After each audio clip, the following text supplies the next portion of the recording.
سلام چطوری؟ ای عزیزم احساس نمی‌کنی یکم زیادی نشرال شدی؟ چطور مگه؟ خب سیبیلات از ریشای منم پرخوشتر شده. حالا ندارم بعدا میرم زمین. حالا کجا میخوایم بریم؟ با این وضعیتی تو داری فقط میتونیم بریم قهوه خونه. که صحبت بی‌احساس.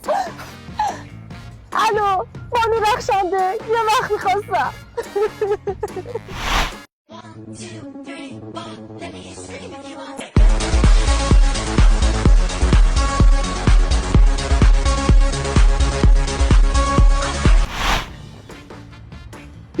هری خودتی؟ بله که خودمم. فکر کردی بعد از اینکه رفتی نشستم زار زار گریه کردم؟ نه عزیزم، رفتم سالن زیبایی بانو رخشنده، کلیه خدمات VIP با بهترین متریال برای من انجام داد. مانیکور، پدیکور، فیشیال، کراتین، پیتاژ، خلاصه کلی به خودم رسیدم. چقدر تو خوب شدی. شما دختر چرا بعد از کات انقدر خوشگل میشی؟ به ارواح جدم نیستی در حدم. حالا کجا داری میری؟ دارم میرم با هانی جون محمدیه 10 دور.